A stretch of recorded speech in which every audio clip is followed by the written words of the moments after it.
Bismillahirrahmanirrahim. Alhamdulillahirabbil alamin. Allahumma sholli ala sayyidina Muhammad wa ala ali sayyidina Muhammad. Ikhwan dan akhwat yang dirahmati Allah Subhanahu wa taala, yang dapat meraih kami terutama lewat gelombang radio AM 720 atau lewat YouTube Rasil Visual. Alhamdulillah kita bertemu lagi di ruang dengar ikhwan dan akhwat. Assalamualaikum warahmatullahi wabarakatuh. Kali ini saya Caroline hadir dengan segmen sahur bersama tokoh. Mudah-mudahan ikhwan dan akhwat yang saat ini sedang mempersiapkan hidangan sahur dapat memanfaatkan waktunya dengan kita berbagi ilmu dan insya Allah menginspirasi. Alhamdulillah sahur bersama tokoh kali ini akan menghadirkan satu sosok yang luar biasa, insya Allah menginspirasi, insya Allah dapat memberikan kita inspirasi untuk melakukan kebaikan dan insya Allah juga akan menjadikan kita muslim atau muslimah yang lebih kuat lagi. Saya perkenalkan narasumber kita, Ustazah Fira. Assalamualaikum warahmatullahi wabarakatuh. Waalaikumsalam warahmatullahi wabarakatuh. Sehat Ustazah? Alhamdulillah sehat. Harus sehat. Sehat, harus sehat. Apalagi di sini tuh sekarang patokannya dilarang sakit. Oh iya, nggak boleh sakit. Iya, nggak boleh sakit. Ikhtiarnya begitu. Iya, Ikhwan dan akhwat tak kenal maka tak sayang. Walaupun ini bukan pertama kali Ustazah Fira hadir di Rasil, namun saya akan kembali mengingatkan ikhwan dan akhwat sosok beliau, sepak terjang beliau apa saja, dan saya akan persilakan Ustazah Fira untuk sedikit mengingatkan pendengar Rasil. Kita dulu pernah berbincang sekitar 3 atau 4 bulan yang lalu saja ya, berbincang mengenai adara, banyak hal. Silakan Ustazah. Ya, bismillahirrahmanirrahim. Assalamualaikum warahmatullahi wabarakatuh. Ikhwan akhwat Rasil yang dimuliakan oleh Allah Subhanahu wa taala. Pertama-tama saya mengucapkan selamat menjalankan ibadah Ramadan ya. Taqabbalallahu minna wa minkum. Semoga Allah menerima amal ibadah kita. Ya alhamdulillah, kalau saya menyebut diri saya apa ya? Saya adalah seorang hamba Allah yang diperjalankan Allah dengan berbagai amanah. Jadi sekarang itu saya fokus hanya 2 saja kegiatan, 3 sih. Yang pertama tentu adalah saya istri dari seorang suami ya yang sekarang udah pensiun. Beliau seorang akuntan tapi barusan pensiun bulan April. Saya juga ibu dari 4 orang anak dan nenek dari 2 orang cucu. Dan sejak saya diamanahkan oleh pembina Adara Relief Internasional menjadi ketua Yayasan Adara Relief Internasional, atau di dalam bisnis project kami, saya menjadi direktur eksekutif dari Adara Relief Internasional. Saya memfokuskan dan meninggalkan banyak amanah saya yang lain, dan saya fokus memberikan motivasi ya, dan memikirkan bagaimana kita semua bisa berbuat yang terbaik untuk membantu saudara-saudara kita, anak dan perempuan di wilayah bencana dan wilayah konflik, khususnya saudara kita, anak dan perempuan di Palestina dan juga di Indonesia ya. Kemudian yang kedua juga saya sebagai owner dari Rumah Tahsin Baitut Tarbiyah. Saya punya rumah Quran sejak sekitar 7 tahun yang lalu, dan dulu rumah kami ini kalau Sabtu Minggu Mbak Olin ini penuh dengan orang yang tahsin sampai anak-anak nggak bisa lewat gitu. Tapi alhamdulillah ada seorang dermawan yang kemudian menyediakan masjidnya ya untuk dijadikan markas kami, dan sekarang juga banyak online gitu. Jadi saya sekarang fokus di 2 itu. Awal-awalnya saya juga sempat sibuk di beberapa organisasi, tetapi saya menyadari bahwa tidak mungkin ya kita punya sederetan amanah dan kita bisa optimal semuanya, tuh nggak mungkin menurut saya. Karena terutama kita sebagai istri dan ibu ya, kita harus memprioritaskan keluarga, sehingga saya bismillah saya memilih hanya 2 itu saja sekarang yang saya tekuni gitu Mbak Olin. Jadi 2 tapi cukup nyita waktu? Nggak cuma waktu tapi tenaga, pikiran. Insya Allah jadi amal jariah. Amin insya Allah. Belum lagi ikhwan dan akhwat apabila berkesempatan untuk hadir di kediaman beliau, tanaman bertebaran bagikan surga untuk saya. Karena kan tanaman berzikir untuk orang-orang yang merawatnya. Betul saja. Benar. Dan ini mengingatkan betapa kuasa Allah ya, Masya Allah. Di rumah saya aja kita hitung ada berapa macam ya tanaman, satu jenis aja jenisnya bentuk daunnya beda-beda, sifatnya beda-beda, apalagi seluruh yang ada di bumi ini, ya Allah ya Rob. Itu yang kita tafakuri juga ketika merawat makhluk hidup dan Allah itu yang lain. Kita cocok ya berdua. Cocok ya, Masya Allah. Ya, baik. Tadi di awal saya juga, Ustazah Fira juga sempat mention tentang Adara Relief, ya, yayasan yang saat ini fokus terhadap apa namanya, bantuan dari masyarakat Indonesia kemudian disalurkan kepada masyarakat yang ada, saudara-saudara kita yang ada di Palestina. Iya. Dan informasi yang kami terima bahwa sebagian besar dari tim Adara adalah wanita. Nah, itu yang menjadi apa ya, value ketika kita mendengar Adara.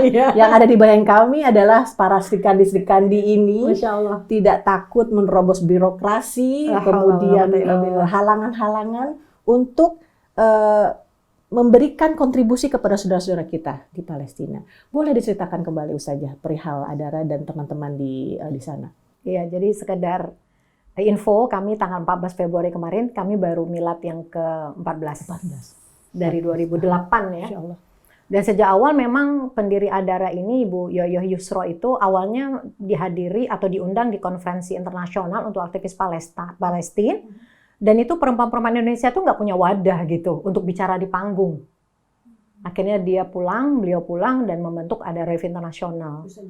Iya, sejak awal itu memang perempuan semua, sampai sekarang masih perempuan semua. Ya, ada satu orang untuk jadi General Evar ada laki-laki yang menjadi kurir dan sebagainya, tapi kami semua adalah perempuan. Sebenarnya nggak kepengen juga mengkhususkan perempuan begitu ya. Tapi kami merasa memang sampai saat ini kami merasa lebih nyaman aja sama perempuan gitu. Kadang-kadang kita harus kerja sampai malam, Mbak Alin. Misalnya kemarin ketika agresi itu kan kita memang teman-teman sampai begadang-gadang di kantor ya. Kan keluarganya jadi tenang juga kan di rumah, di kantor perempuan semua aman lah gitu kan. Suami-suaminya juga aman. Kalau saya misalnya dalam upaya penyaluran ke wilayah-wilayah pengungsian misalnya, itu kan juga sama teman juga perempuan juga gitu. Jadi ya secara syar'i sih kita merasa nyaman gitu, enak gitulah ya. Nah, Adara Relief Internasional ini sebenarnya memang kalau dibilang perempuan itu menjadi strength kita, tapi bisa kadang-kadang sometimes dia menjadi apa namanya, menjadi weakness juga kadang-kadang, tentulah ya.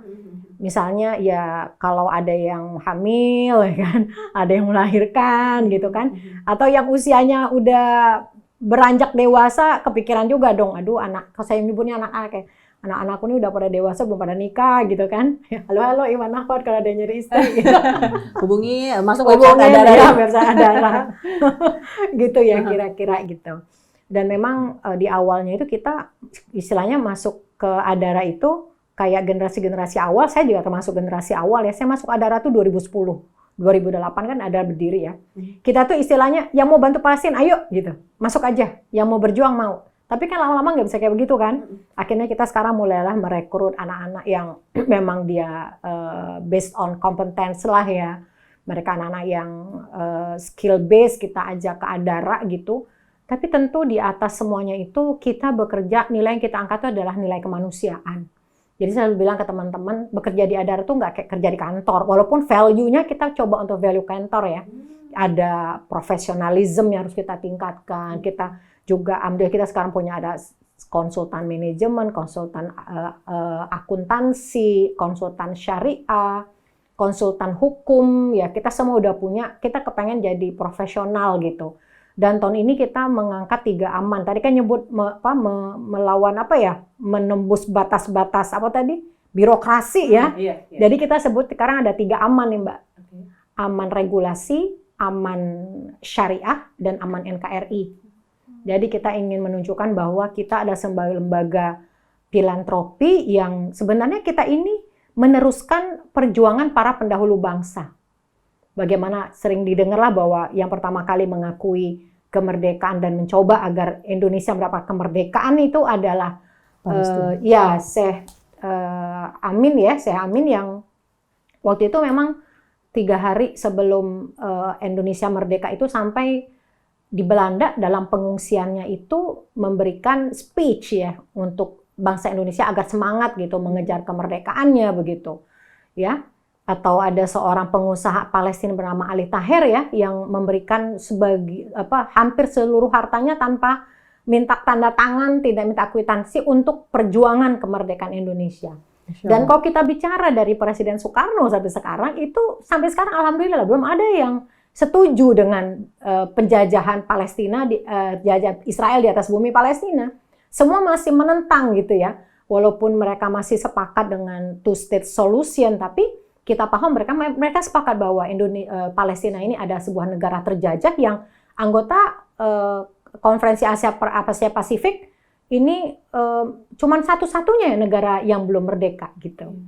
Penjajahan di atas bumi harus dihapuskan kan, karena tidak sesuai dengan peri kemanusiaan dan peri keadilan gitu.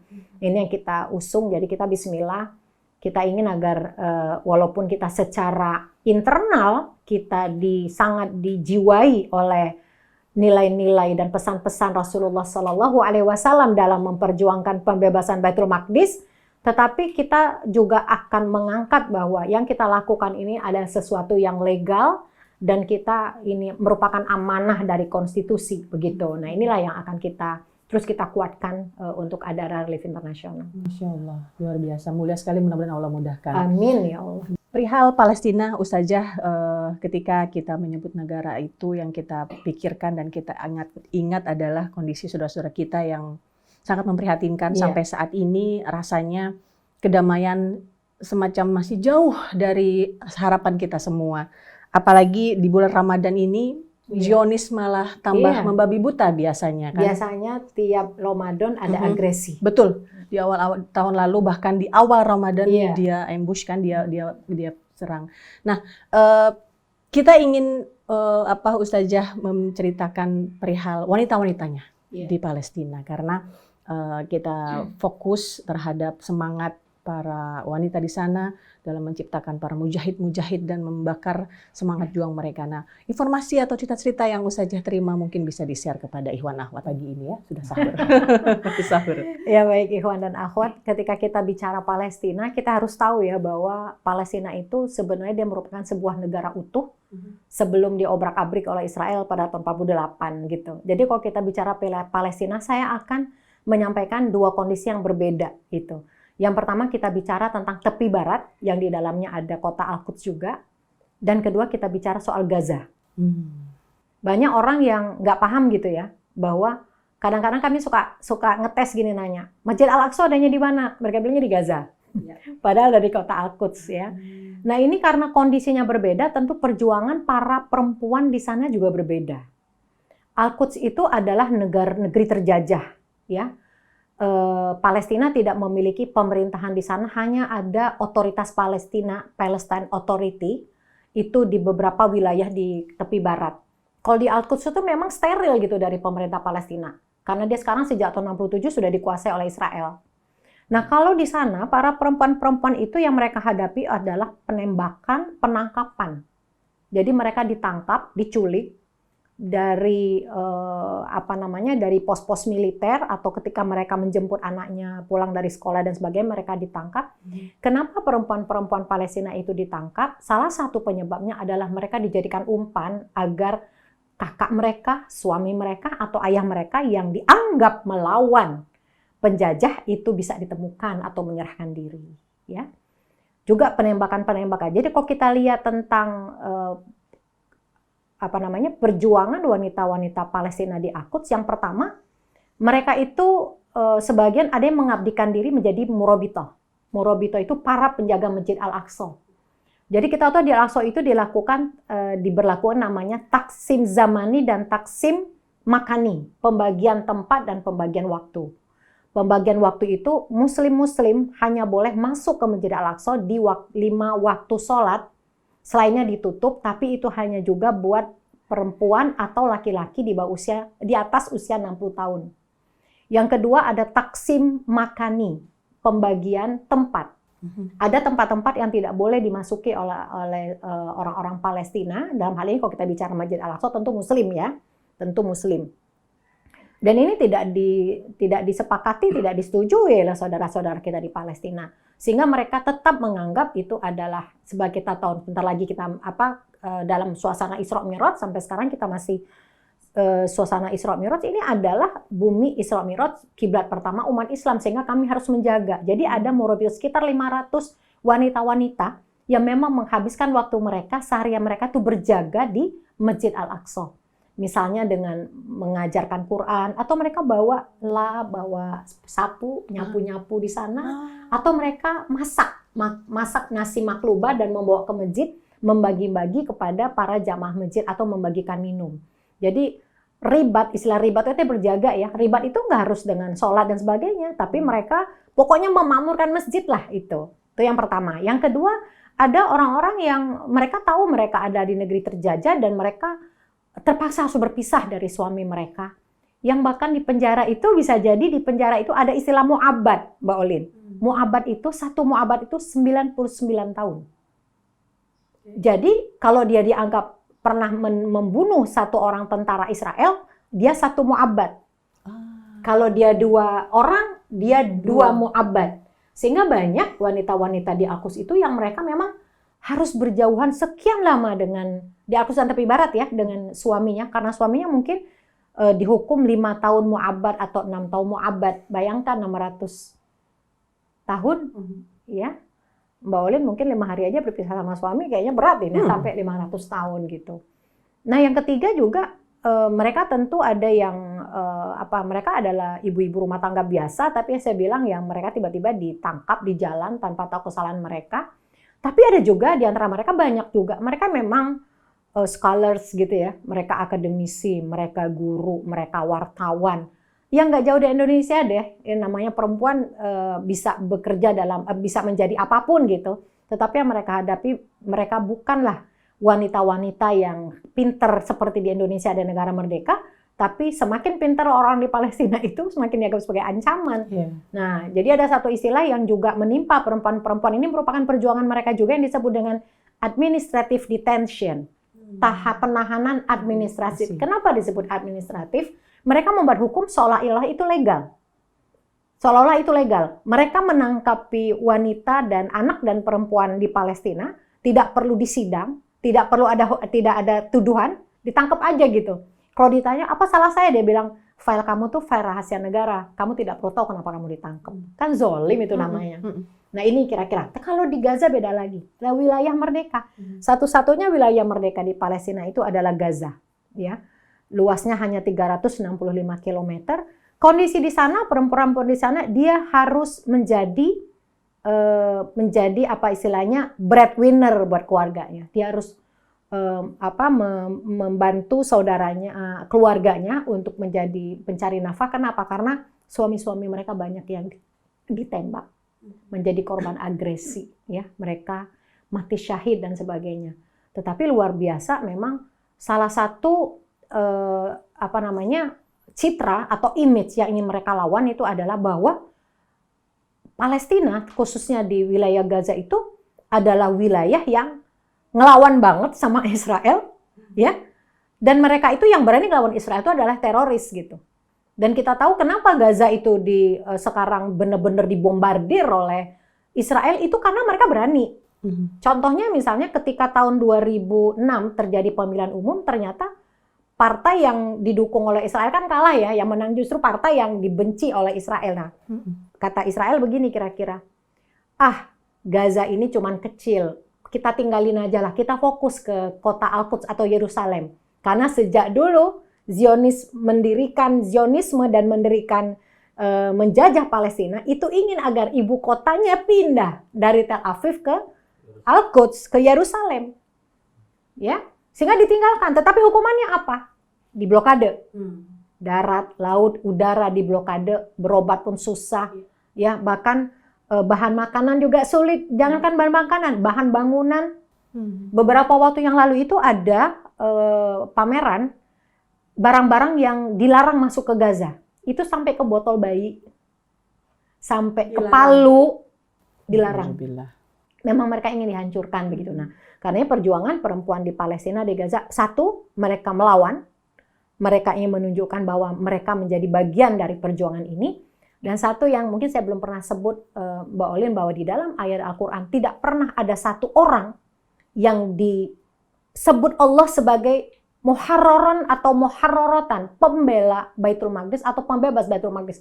Cuma satu wanita, Maryam binti Imran, ibunda dari Isa alaihissalam.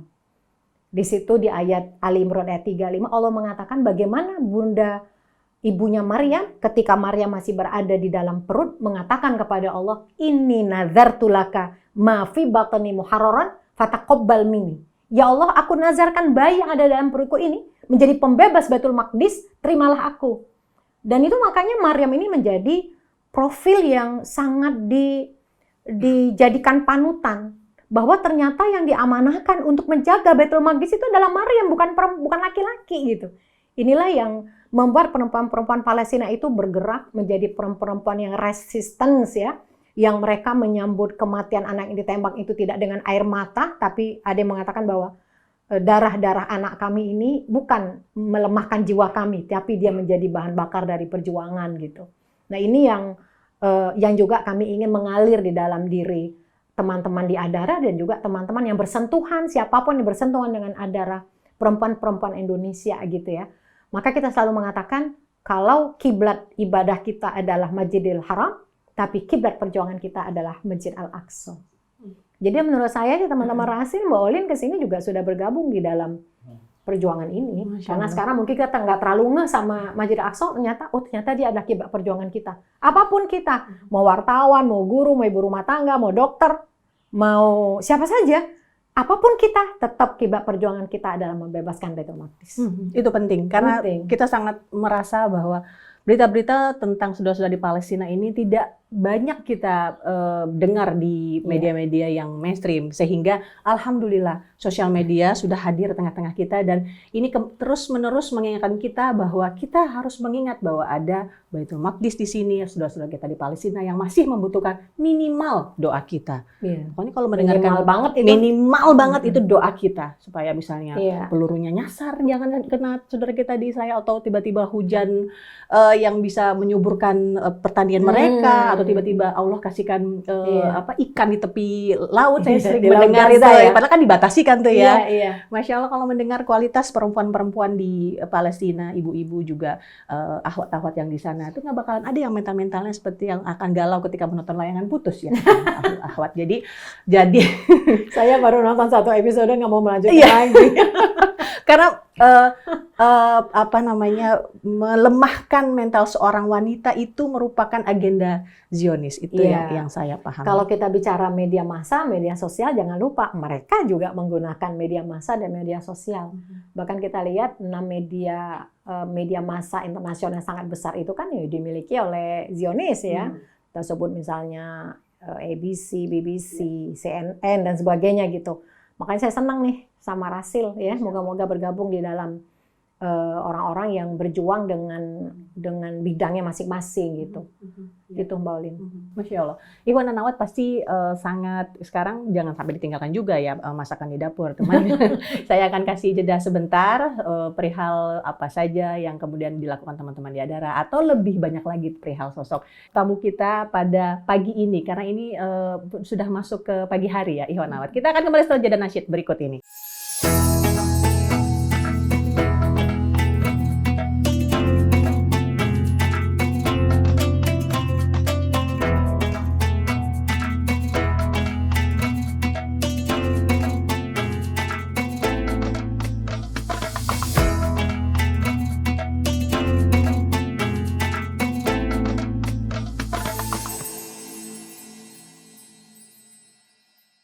Ikhwan dan Akhwat, kita berjumpa lagi di Sahur Bersama Tokoh. Kali ini saya bersama Ustazah Fira, dan tadi banyak sekali kita bincangkan perihal update saudara-saudara kita di Palestina, terutama para wanitanya. Yang ingin kami tanyakan kembali Ustazah, perihal peran kita di sini, terutama wanita mungkin, karena memang kita sedang fokus kepada peran wanita. Apa sih yang benar-benar kita harus lakukan sebagai kontribusi nyata kita sebagai wanita muslimah untuk membantu saudara-saudara kita yang sedang kesulitan, terutama di Palestina? Apakah memang kita harus bergabung seperti rekan-rekan yang ada di Adara, atau ibu-ibu yang memiliki keterbatasan, mungkin belum bisa meninggalkan bayi-bayinya yang ada di rumah, atau karena ini sekarang banyak sekali fenomena work from home, sehingga suaminya juga harus diurus ya kan, tambah lagi anaknya plus 1. Nah, sedangkan girahnya ini untuk setelah mendengarkan ini, aku ingin. Nah, apa sih yang sebenarnya kita bisa lakukan di awal perjuangan kalau misalnya kita masih pemula, Ustazah? Pertama tentu pemahaman itu sangat penting ya. Banyak orang yang sinis, tidak mau membantu, atau bahkan sinis terhadap para orang-orang aktivis kemanusiaan yang membantu Palestina itu. Banyak yang ngapain sih repot-repot ngurus Palestina, di sini aja banyak orang yang susah gitu. Jadi kita harus memahami bahwa kita membantu Palestina itu bukan cuma membantu anak yatim. Kita punya gerakan orang tua asuh untuk anak Palestina ya.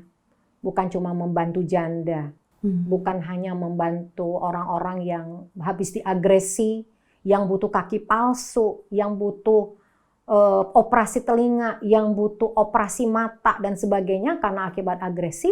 Tapi jangan lupa, mereka semua itu adalah orang-orang yang mewakili kita semua menjaga Masjidil Aqsa. Kita itu membantu korban agresi. Bedanya, ya janda ada, tapi di Indonesia nggak ada yang janda kayak gitu. Yatim ada, tapi beda sama yatimnya di Palestina. Yang pertama tentu kita harus mengedukasi diri kita. Tapi harus hati-hati juga, karena saya bilang sekuat-kuatnya kita melakukan campaign-campaign untuk membela Palestina, tentu mereka lebih kuat lagi. Dukungan-dukungan internasional dan sebagainya. Ya. Yang kedua, edukasi ini juga penting supaya kita tuh feel attached gitu. Kita merasa selalu terikat ya dengan saudara-saudara kita di Palestina itu. Nah, yang kedua tentu sebagai seorang perempuan, kita harus memahami bahwa saya ingin mengutip ya perkataan seorang syekh ya dari Palestina. Beliau mengatakan bahwa urusan Palestina ini adalah barometer keberhasilan dakwah. Dakwah pribadi, dakwah keluarga, dakwah masyarakat, dakwah radio gitu. Barometernya Ya, itu. berapa ratus ribu orang yang subscribe misalnya YouTube-nya Rasil. Berapa ratus ribu seorang ustadz di-follow di Instagram.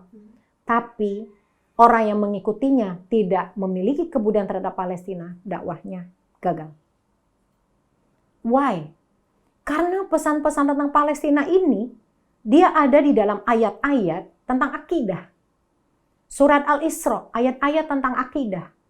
Dan ada 4 ayat lagi, misalnya di dalam surah Al-Anbiya 71, Al-Anbiya ayat 81, surat Saba ayat 18, surah Al-A'raf 137. Itu semua adalah ayat-ayat Makkiyah tentang tauhid. Jadi kalau kita beriman kepada Al-Quran, kita nggak boleh dong pilah-pilah ayat ya.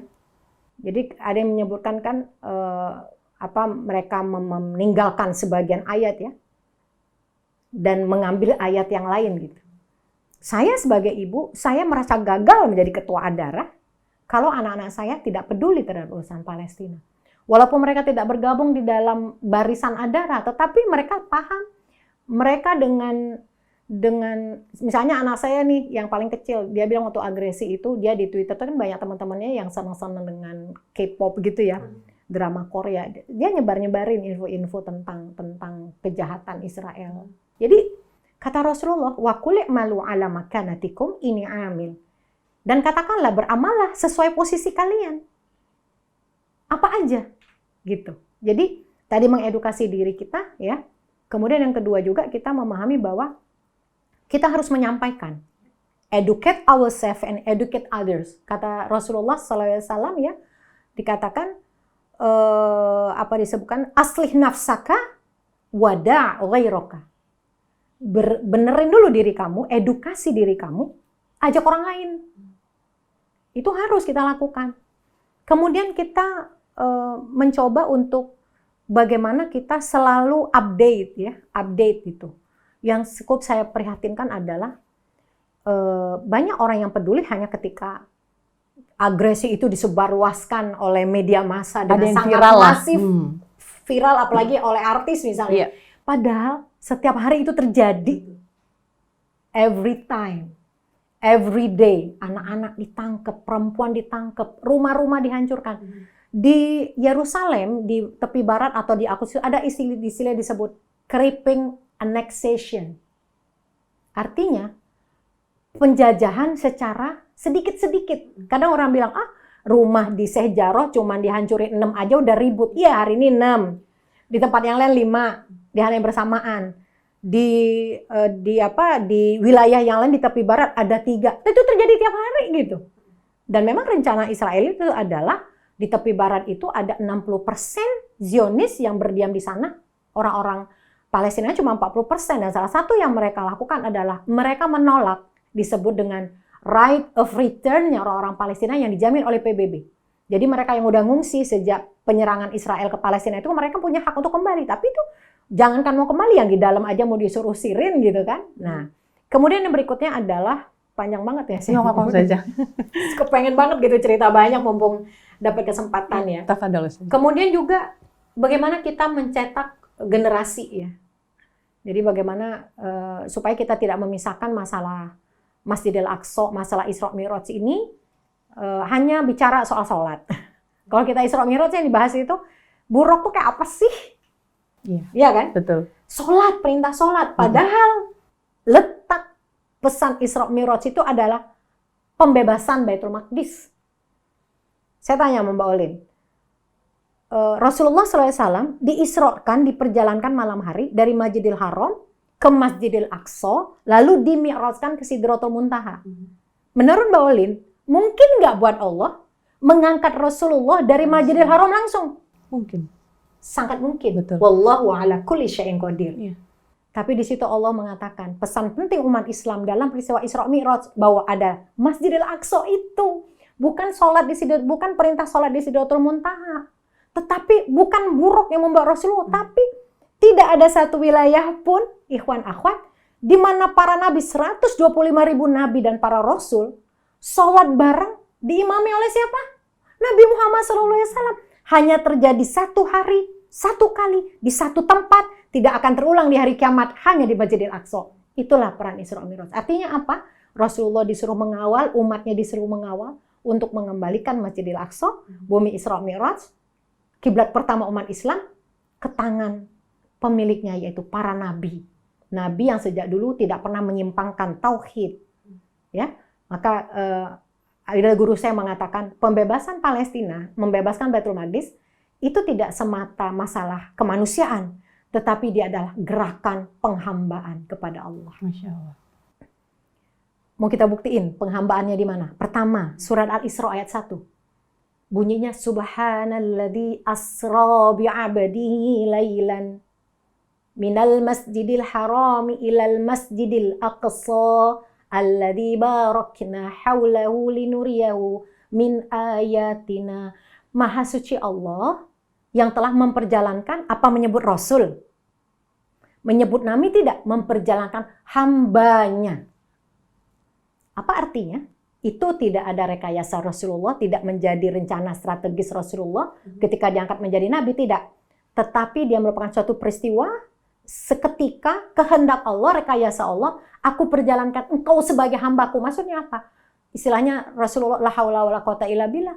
Dijemput oleh buruk, diantar ke sana, belum sampai subuh udah nyampe lagi ke sana, sampai orang-orang sampai bingung gitu. Kok bisa ke Palestina cuman sebentar, nggak percaya gitu kan? Yang kedua ayatnya lagi ada di surah Al-Isra ayat 5. Ya Allah menyebutkan, disebutkan di situ bahwa wa idza jaa wa'du ulahuma ba'atsna 'alaihim ibadallana uli ba'sin syadidin fajasu khilalad diyar. Ya, disebutkan ila akhir ayat kata Allah Subhanahu wa taala, dan ketika terjadi wa'du ula ya, perjanjian janji Allah yang pertama, yaitu mereka menghancurkan nabi-nabi Allah ya. Kita tahu salah satu sifat mereka itu adalah waqattalul anbiya. Mereka membunuh para nabi. Kami turunkan kepada mereka ibadallana uli ba'sin syadid, hamba-hamba kami. Jadi yang akan berjuang membebaskan Baitul Maqdis adalah hamba-hamba Allah. Tidak disebut hamba Allah kalau dia mensekutukan Allah. Tidak disebut hamba Allah kalau dia tidak diridhoi dan tidak ridho kepada Allah. Yang ketiga, kepada siapa Baitul Maqdis, bumi Palestina ini akan diwariskan? Allah sebutkan juga di dalam surat Al-Anbiya. Kata Allah Subhanahu wa taala, "Wa laqad katabna fiz zaburi min ba'di dzikri annal arda yarithuha min ibadiyas salihin." Telah kami tetapkan di dalam Zabur bahwa bumi yang kami berkahi ini akan kami wariskan kepada hamba-hamba kami yang saleh. Maka disebut gerakan penghambaan gitu. Jadi kalau kita ngaku hamba Allah nyumbang, mohon maaf 1 juta dari hamba Allah. Ini hamba Allah yang sebenarnya gitu.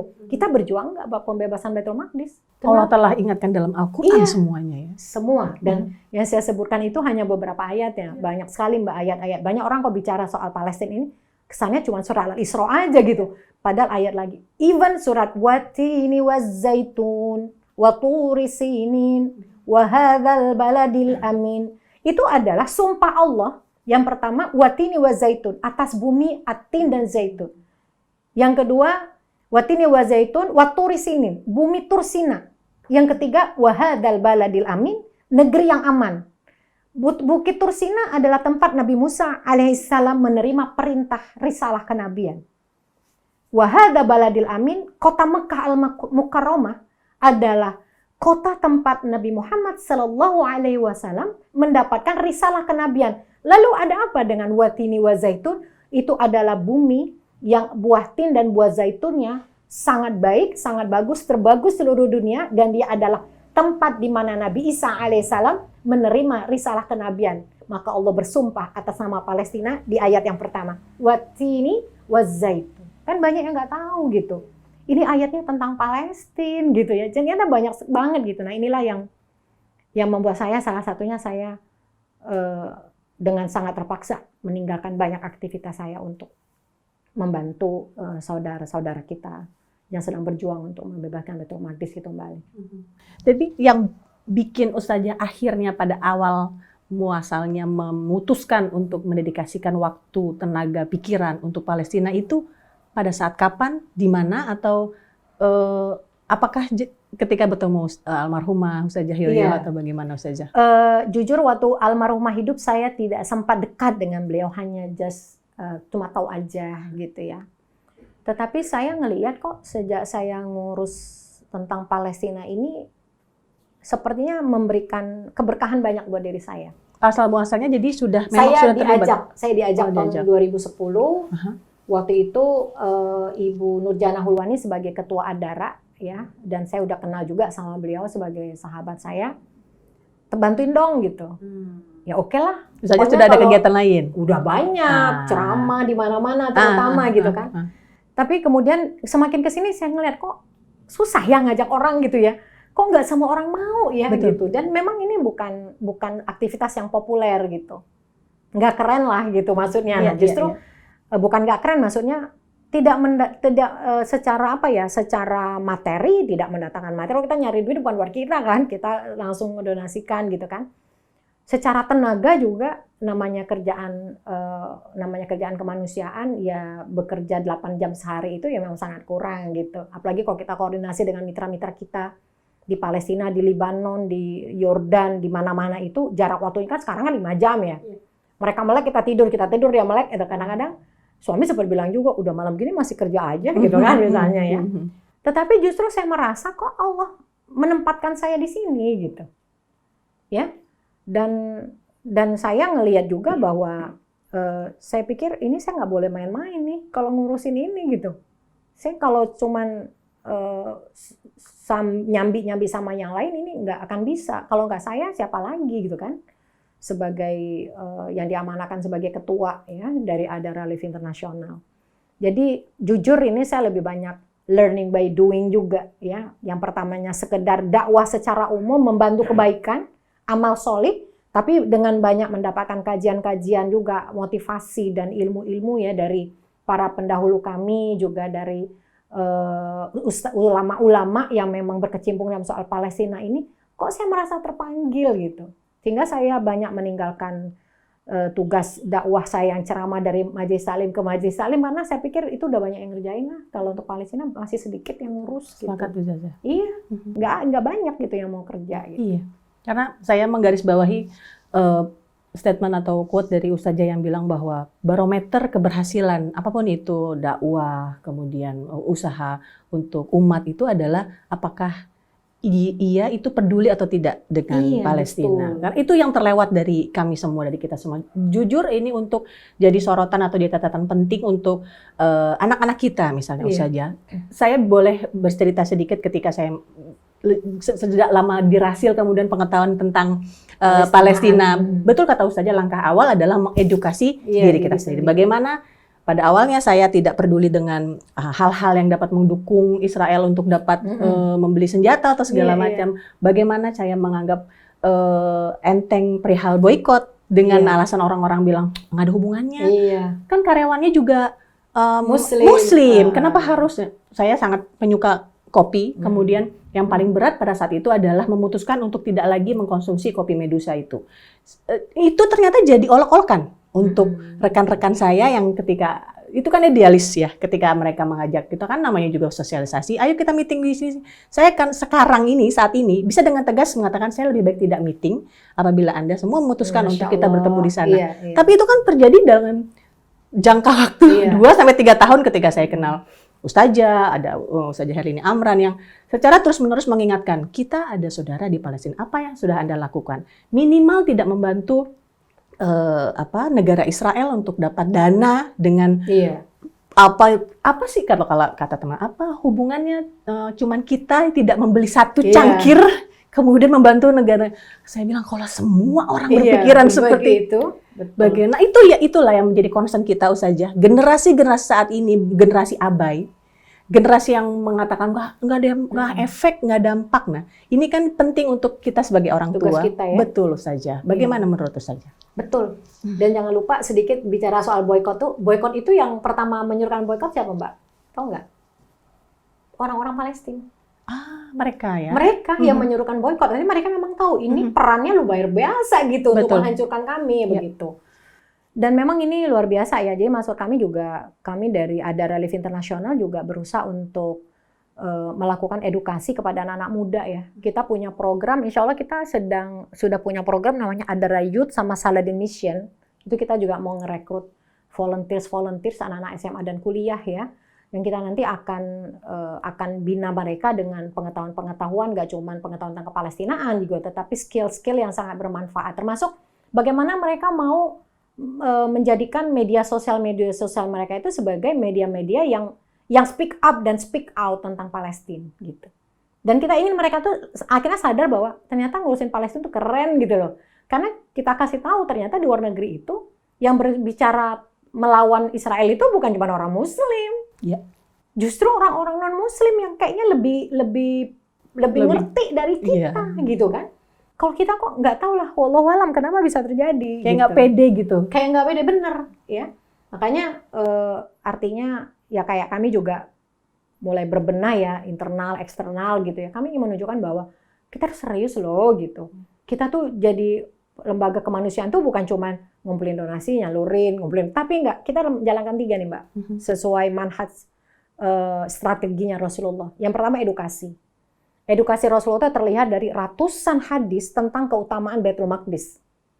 Yang kedua strategi. Kalau strategi Rasulullah itu kan mulai dari mengirimkan surat kepada Raja Kaisar Heraklius yang waktu itu menguasai Baitul Maqdis, mulai dari memberikan tanah kepada Tamim Ad-Dari, tanah wakaf di Palestina, walaupun Palestina belum dibebasin, tapi tanah wakaf udah dikasih gitu. Yang ketiga menjalin kerjasama perjanjian dengan kabilah-kabilah yang menuju ke Baitul Maqdis. Yang keempat mengirimkan pasukan. Nah kami juga begitu strategi, tapi strategi kami apa? Strategi kami ya sekarang gimana kami bisa raise funding dengan cara yang lebih baik, ya bagaimana supaya kami aman regulasi dan sebagainya itu tadi. Yang ketiga adalah donasi tentu. Jadi kemarin sempat kami ada acara dengan para akademisi, ada yang cukup prihatin sih, saya nggak nyebutin namanya di mana gitu kan. Cuma saya prihatin, dia mengatakan bahwa sekarang kita tentang edukasi aja deh, soal donasi itu nggak penting.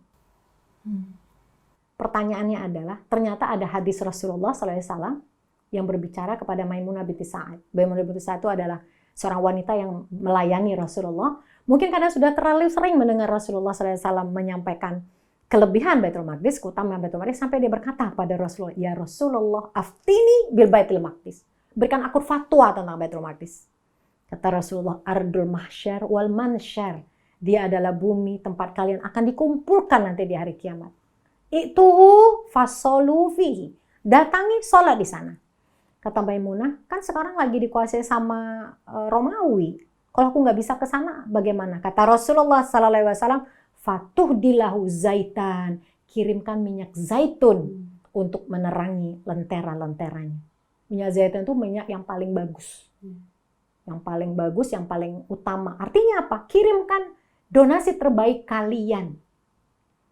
Nah itu yang harus kita, jadi 3 itu kalau menurut saya sih yang bisa kita lakukan, edukasi, strategi, termasuk menurut saya ini juga bagian dari strategi dari Rasil ya, untuk membantu menyebarluaskan gitu.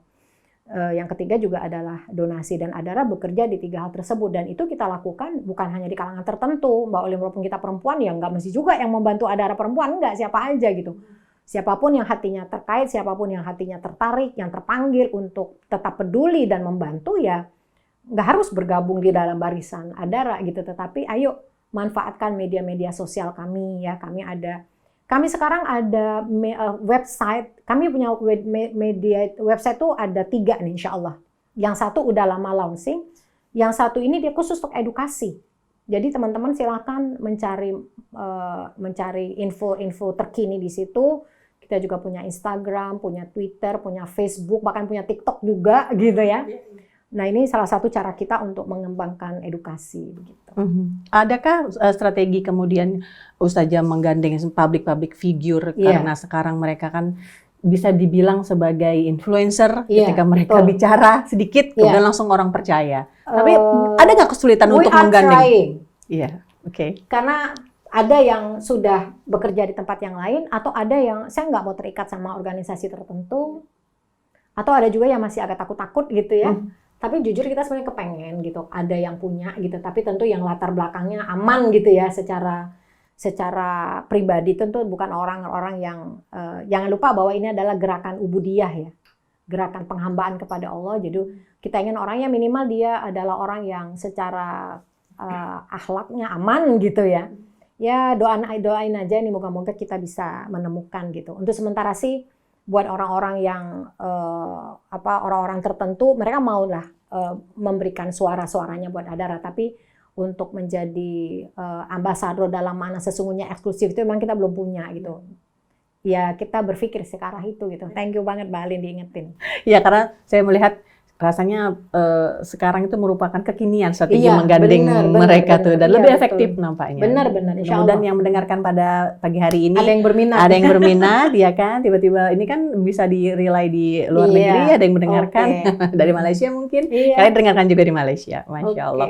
Ustazah, iman atau keyakinan juga semangat itu kan yazid wa yanqus, naik dan turun.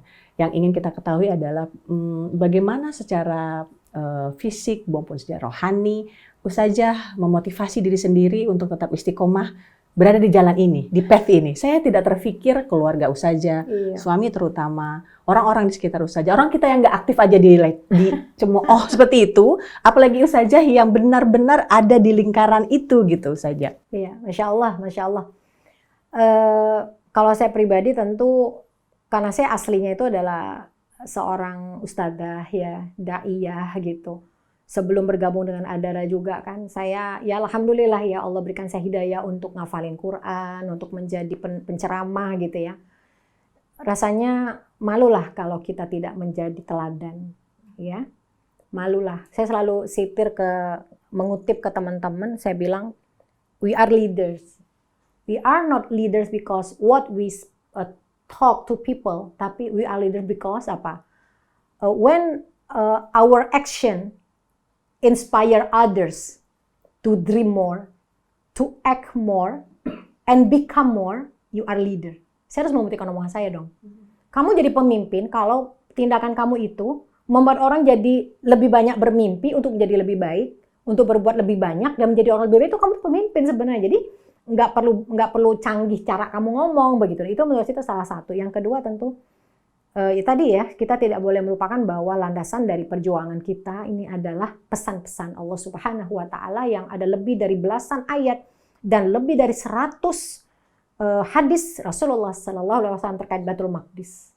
Rasulullah Sallallahu Alaihi Wasallam setelah menjadi nabi hanya sekali ke Baitul Maqdis, peristiwa Isra Mi'raj, tetapi ratusan hadis tentang keutamaannya.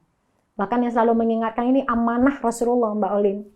Boleh nggak ketika Rasulullah waktu mau wafat, ada satu kata yang beliau ucapkan dan sering diulang-ulang oleh kita semua. Apa?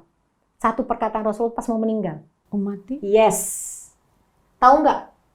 di saat bersamaan apa yang terjadi? Saat bersamaan itu, pasukan Usama bin Zaid sudah berada di 3 mil dari Madinah untuk membebaskan Baitul Maqdis. Ini misi terakhir Rasulullah sebelum wafat loh. Tapi begitu dengan Rasulullah SAW wafat, mereka balik lagi ke Madinah. Dan itu diteruskan ketika Abu Bakar As-Siddiq menjadi khalifah, diteruskan tapi kan gagal. Baru berhasil di zaman Umar bin Khattab pada tahun 16 Hijriah. Itu amanah Rasulullah terakhir loh Mbak. Jadi setiap kita baca asyhadu alla ilallah wa asyhadu anna Muhammad Rasulullah, tentu ingat ya Allah, aku bersaksi tidak ada Tuhan selain Allah, aku bersaksi Nabi Muhammad adalah Rasul Allah. Dan ternyata Rasulullah menitipkan satu hal, Baitul Maqdis. Umati. Jadi bukan cuma receh kayak umatki, ya Allah, ada yang menerjemahkan begini, mohon maaf ya. Mungkin benar gitu. Sakratul maut itu berat umatku, gitu kan. Biar aku saja yang tanggung. Iya. Tapi ternyata satu yang mungkin harus kita ungkap ini, saya mendengar tuh dari tauji-tauji para seh-seh ya. Jangan-jangan dimaksud umat itu adalah umatku. Ini Baitul Maqdis menunggu kalian bebaskan gitu. Aku sudah nggak ada. Makanya Abu Bakar As-Siddiq sebagai As-Siddiq, sahabat Rasulullah SAW yang sangat dekat dengan beliau, di saat masih memerangi para nabi palsu, itu misi ini yang pertama dilakukan. Sampai kan para sahabat lain pada menasihatin Abu Bakar, udah ini ntar aja urusin dalam negeri kita dulu. Kata Rasulullah, kalau Baitul Maqdis bebas, urusan dalam negeri kita beres. Tapi kan gagal. Kemudian di Umar bin Khattab baru berhasil gitu. Insya Allah kalau kita lihat skema histori ini panjang banget saya ngomongnya, ya Allah mohon maaf ya. Alhamdulillah. Kalau kita lihat histori, ketika Baitul Maqdis itu dikuasai oleh Islam, umat Islam bagus Mbak. Kehidupannya berjaya. Tapi begitu Baitul Maqdis dikuasai, jatuh dari tangan umat Islam, kondisi umat Islam juga terpuruk seperti sekarang. Alhamdulillah. Last but not least Ustazah. Iya. Pendapat orang kebanyakan bahwa biarkan memang sudah ditakdirkan Palestina seperti itu. Bahkan kita pun tidak perlu berusaha untuk membebaskan Palestina karena kalau Palestina sampai bebas, kiamat. Iya. Iya. Jadi kita lihat bahwa itu mungkin salah satu paham fatalistik ya. Artinya ya kalau gitu ya kita nggak usah ngapa-ngapain, nggak usah makan. Kalau orang pengen kita hidup juga gitu kan. Kita sakit corona ya nggak usah keluar rumah gitu, nggak usah isoman, nggak usah pakai masker, nggak usah vaksin. Kalau Allah kepengen kita Meninggal aja. Takdir. Itu aja sih jawaban saya sih. Tinggal kita nilai diri kita sendiri aja ya. Yang pasti ini merupakan salah satu ujian keimanan kita yang akan ditanyakan oleh Allah karena dia terkait dalam ayat-ayat Allah. Allah akan tanyakan, what did you do for Baitul Maqdis? Ma taf'aluna li Baitul Maqdis? Apa yang kamu lakukan Baitul Maqdis ketika kamu hidup? Apakah kamu peduli? Apakah kamu membantu? Apakah kamu mendoakan? Atau kamu bersama orang-orang yang bersuara miring? Na'udzubillah. Maka dalam Al-Quran disebutkan ada ya, saya kalau tidak salah ada di surah Al-Maidah, ya Allah mengatakan, sungguh kamu akan mendengar, la tasma'una ya minal ladzina utul kitaba min qablikum wal ladzina asyraku adzan katsira. Sungguh kamu akan mendengar dari orang-orang utul kitaba min qablikum, dari para orang yang diberi kitab sebelum kalian, dan orang-orang alladzina asyraku, orang yang syirik kepada Allah, adzan katsira, kata-kata yang jelek banyak sekali. Kalau kita berbuat baik, jadi kalau kita bilang nyantai aja kali, kan kita nggak perlu omongan orang. Yang penting kita yakin jalan kita benar, bismillah. Apa yang kita lakukan, wa qul i'malu 'ala makanatikum, atau dalam ayat yang disebut wa qul i'malu 'ala syakilatihi. Ya, hendaklah kamu berkata, beramallah di atas berdasarkan potensi masing-masing dan beramallah sesuai dengan jabatan kalian, posisi kalian sekarang gitu. Baik. Sebelum benar-benar menutup Ustazah, bolehkah diberikan pesan untuk pendengar kita pada pagi hari ini, apa yang harus kita pelihara dalam hidup ini, terutama keimanan untuk tetap setia untuk cita-cita kita membebaskan Baitul Maqdis, atau apa sih peran paling kecil yang bisa dilakukan oleh ikhwan dan akhwat yang ada di rumah pada saat ini? Saya selalu mengatakan bahwa semakin banyak kami membantu Palestina, semakin cinta kami kepada tanah air Indonesia. Kenapa? Indonesia yang merdeka, Indonesia yang gemah ripah loh jinawi, Indonesia yang luar biasa, ini harus kita jaga dengan persatuan dan kerja keras. Jadi kalau urusan Palestina aja kita nggak bersatu, gimana ya, gitu kan? Kan masih banyak nih di antara kita. Ada juga yang bilang, ngurus Palestina gampang, yang penting Sering-sering ini aja, ziarah aja, wisata aja ke Masjid Al-Aqsa. Apa iya gara-gara itu? Ada loh yang ngomong kayak gitu. Iya, saya juga pernah dengar. Aduh, saya bilang kok kita ngomongnya segitu dangkalnya gitu ya. Yang namanya ini adalah bagian dari perjuangan tuh nggak ada yang gampang. Masa perjuangan cuma buat jalan-jalan doang kan nggak? Tapi memang harus kita bangkitkan semangat dalam diri kita untuk, dan saya selalu bilang ke teman-teman gitu, bahwa kita selalu berharap bahwa Rasulullah SAW dipilih untuk menjalankan Isra Mi'raj. Siapapun kita sudah diperjalankan oleh Allah ke dalam menuju pusat keberkahan dunia gitu. Siapapun saya, kamu, kita, siapapun yang peduli dengan apapun, sekecil apapun, sungguh dia sedang berjalan diperjalankan oleh Allah menuju pusat keberkahan dunia. Apalagi untuk menjaga itu, Palestina itu tidak punya pilihan. Warga Palestina hanya 4. 1 dibunuh, 2 dicacatkan, 3 ditawan, 4 dimiskinkan. 1 dari 4 nggak ada pilihan lain, Mbak. Tidak ada yang menguntungkan pilihannya. Nggak ada. Gitu. Masya Allah. Baik, Ustazah, jazakillah khairan katsiran. Oh ya, moga-moga bermanfaat. Moga-moga pertemuan kita ini menguatkan keistiqomahan saya dan teman-teman juga di Adar Relief International. Amin. Insya Allah, membincang Palestina. Terima kasih ya, Rasil telah membantu untuk speak out dan speak up ya, untuk stand with the Palestine, insya Allah. Insya Allah. Bismillah dengan izin Allah. Amin. Dan tentu saja membincang tentang Palestina 60 menit tidak pernah cukup. Apalagi bersama Ustazah Fira yang sudah meluangkan waktunya untuk Rasil. Dan kembali, saya juga mewakili rekan-rekan yang ada di Rasil mengucapkan terima kasih yang sebesar-besarnya. Ustazah telah menerima kami. Mudah-mudahan Ustazah dan keluarga Allah berkahi dengan kesehatan, kemudahan dalam kelancaran tujuannya, dan kita semua dipertemukan nanti kembali dalam kebaikan. Insya Allah. Baik, Ikhwan dan Akhwat, demikian perjumpaan kita dengan Ustazah Fira. Insya Allah bermanfaat dan tentu saja membakar semangat Ikhwan dan Akhwat untuk tetap peduli kepada saudara-saudara kita di Palestina. Ingat bahwa kita hidup hanya sekali, oleh karena itu manfaatkanlah sebaik-baiknya untuk menjadi hamba Allah. Penghambaannya, tadi Ustazah sudah ingatkan bahwa mendedikasikan hidup kita kepada Palestina merupakan penghambaan kepada Allah. Mudah-mudahan Ramadannya berkah dan kita dapat mencapai Lailatul Qadar. Saya Caroline undur diri. Mohon maaf atas segala kekurangan. Subhanaka Allahumma wa bihamdika asyhadu alla ilaha illa anta astaghfiruka wa atubu ilaik. Billahi taufik wa hidayah. Wassalamualaikum warahmatullahi wabarakatuh. Waalaikumsalam warahmatullahi wabarakatuh.